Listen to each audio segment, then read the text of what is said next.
Welcome to NOLA Film Scene with TJ Plaideau. I'm TJ. And as always, I'm Plaideau. Welcome back to NOLA Film Scene with TJ and Plaideau. I'm TJ, and that is... Plaideau. Just call me the Fun Factory. Yeah, you are definitely the Fun Factory. We're just doing a short episode this week to bridge the gap. We've had quite a few guests on in the last couple of weeks. We've both been busy with projects and more projects to come. Brian just got involved with a really cool project that we wanted to tell you a little bit about. Brian, why don't you tell them what we're talking about? Thank you. I can't give you any details yet, but if you follow me on social media, I've been posting all kind of collages, like different looks, different makeup, just having a lot of fun with it. A little bored, and it's fun to post things. So one of them I did, and it had like a lot of my monster makeup. And the quote I put on it, the caption, "Director, this is going to get weird." And me, I'm in.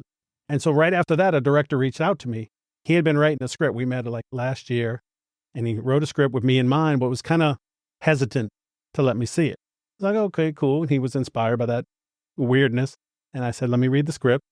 And I did, and it's great, and it's weird. That's all I can tell you. So it was a real thrill. Auditioning is fun. It's hard. It can you feel dejected a lot. But just somebody reaching out and handing you over a steak, you know what I mean? That real juicy roll to sink your teeth into. It's really, really cool. That is pretty cool. And it sounded like when you were telling me about it offline that you're going to have a pretty long time to be able to prep for it. Yeah. Are you able to say what your accent and what you'll be speaking, or is that not protected? Yet? I'm going to wait for him to announce it, but I get months to work on an accent. I'm pretty good with mimicry. I've never had a role where I've had to use it. And the key will be consistency. And this accent I'm already pretty good with.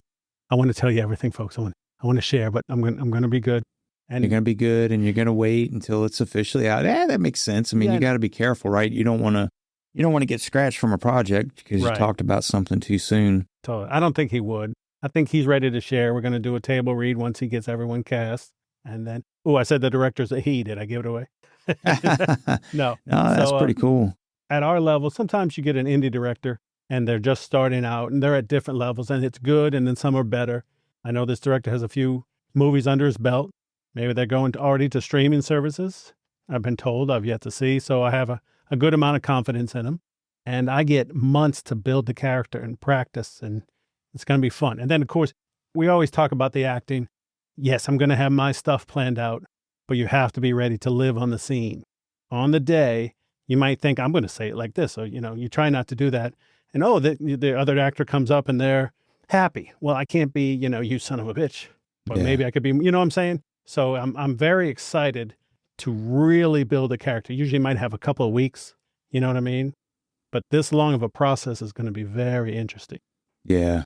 It is good when you've got a good bit of time to prep.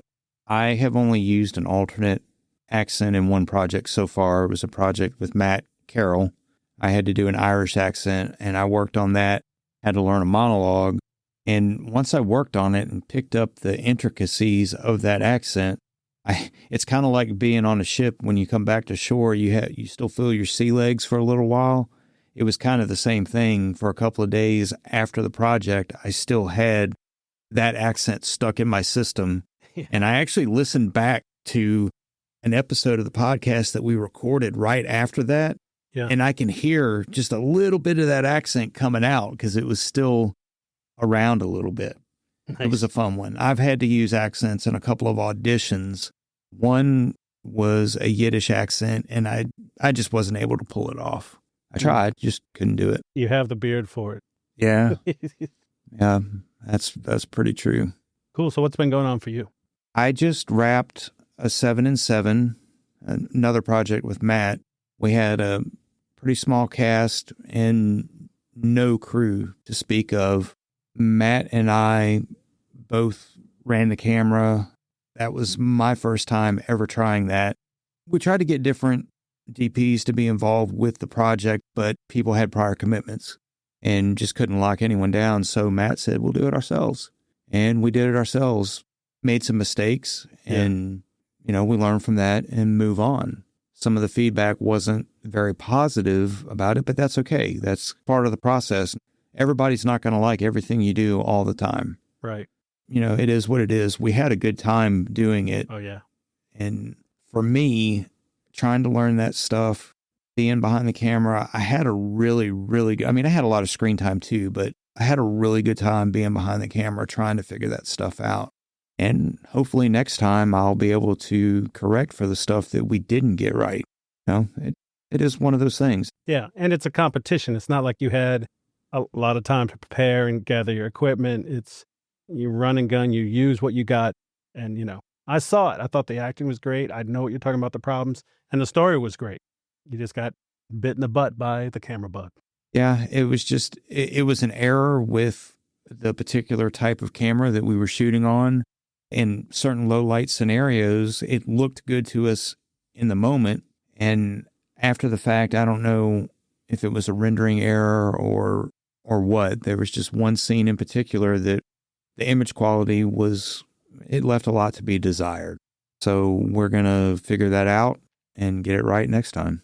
That's all you can do. That is all you can do. What matters is I feel like we put out a really good story. Matt came up with a great story, and I think it's an important one to tell right now. Like I said, we kept a small cast, and it was fun. I had a really good time on set. There was no drama. You know, we came in, we got to business, and we had a week to do it. We shot over 3 days, and then the rest of the time was spent assembling and editing, and, you know. Yeah. I enjoy doing those projects. And you got it done with 1 minute to spare. And I mean, uploaded to the site for the festival. Yeah, it was very, very last minute by the time we got the link submitted, but we did make it in under the wire. Yeah.